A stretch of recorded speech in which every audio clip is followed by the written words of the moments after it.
নমস্কার, আমি পায়েল, বার্ড লাভার পায়েলের নতুন ভিডিওতে সকলকে স্বাগত জানাই। এখন যেহেতু শর্ট ভিডিও দেওয়া হয়, তাই লং ভিডিওগুলো আর দেওয়া হয়ে ওঠে না, তাই আজকে ভাবলাম একটা লং ভিডিও তৈরি করি। তো আমি এখানে যে পাখিটাকে দেখাচ্ছি সেটি আপনারা দেখে বুঝতেই পারছেন, সেটা একটা লাভবার্ড পাখির বাচ্চা। এই লাভবার্ড পাখির কিন্তু এই যে এখানে যে ঘর রয়েছে, সেই ঘরে কিন্তু আরও পাখি রয়েছে। এই যে আশা করি বুঝতে পারছেন কিনা বলতে পারবো না, এইখানে কিন্তু কিছু একটা নড়াচড়া করছে।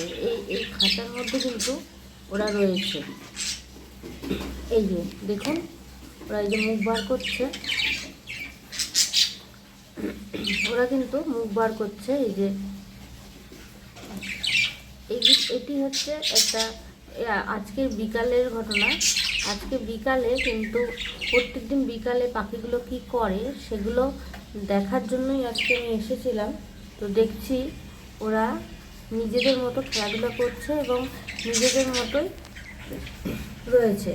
তাই আমি ভাবলাম যে প্রতিদিন তো আমি দেখি, আজকে আপনাদেরকেও আমার এই লাভবার্ডের পাখিগুলো বিকালবেলায় কি করে সেগুলো সবাইকে দেখায়। তাই আজকে দেখানোর জন্যই আজকের এই ভিডিওটা তৈরি করা। দেখুন, এইখানে আমার লাভবার্ড পাখির যে বাচ্চাগুলো রয়েছে, এইখানে পাখিগুলো কিন্তু যখন আমি ক্যামেরাটাকে সামনে নিয়ে আসি তখন কিন্তু এই যে পাখিটাকে দেখতে পাচ্ছেন, সে পাখিটা কিন্তু ভয়ে পালিয়ে যায়। এখানে খাবার রাখা আছে এবং এখানে জল রাখা আছে। তাদের খাওয়ার প্রয়োজন অনুযায়ী তারা কিন্তু এখান থেকে খাবার খায় আর এখান থেকে জল খায়। তো জলের মধ্যে খাবার খেতে গিয়ে কিছু খাবার জলের মধ্যেও পড়ে যায়। তো সেই জন্য জলের বাটিটা হয়তো আপনাদের কাছে নোংরা মনে হবে, কিন্তু এটা সকালবেলাতেই চেঞ্জ করা হয়েছে বাটিটা। ওরা প্রতিদিন সকালবেলায় জল দিলেও ওদের বিকেল হতে হতে জলটা এরকম নোংরা হয়ে যায়। এই যে, আর এই খাবারের বাটিটা প্রায় শেষের দিকে। এখন এই খাবারের বাটিটাকে আবার রাতের বেলায় রিফিল করে দেওয়া হবে, যাতে সকাল পর্যন্ত তারা খেয়ে শেষ করে দিতে পারে। তারপরে আবার সকালবেলায় তাদের নতুন করে খাবার দেওয়া হবে।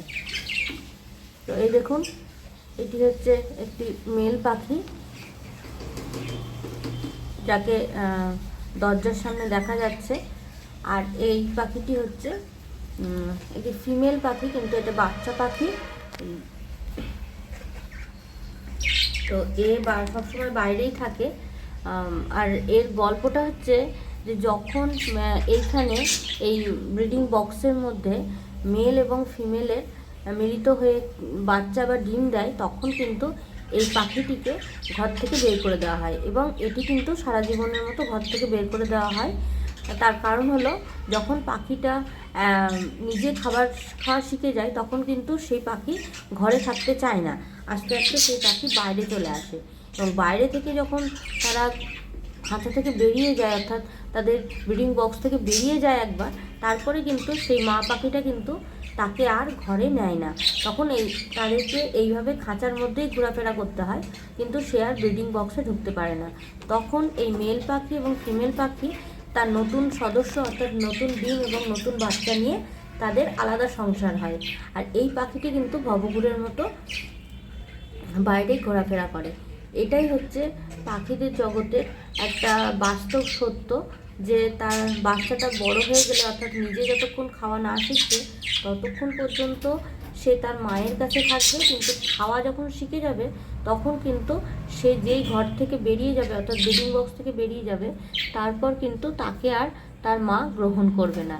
এবং এই সত্যতা নিয়েই কিন্তু প্রত্যেকটা পাখিকে বড় হতে হয় এবং প্রত্যেকটা পাখিকে এটাই কিন্তু ফেস করতে হয়।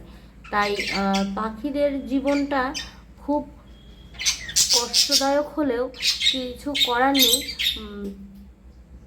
এইভাবেই কিন্তু পাখিদের জীবনচক্রটা অতিবাহিত হয়।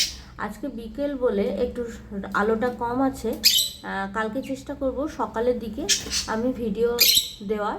এই যে এখানে যে ফিমেল পাখিটিকে দেখলেন ঘর থেকে অর্ধেক বেরিয়ে আছে, এটি কিন্তু একটি ফিমেল পাখি এবং এই পাখিটির মা হচ্ছে এই যে পাখিটি অর্ধেক বেরিয়ে আছে ওই পাখিটি।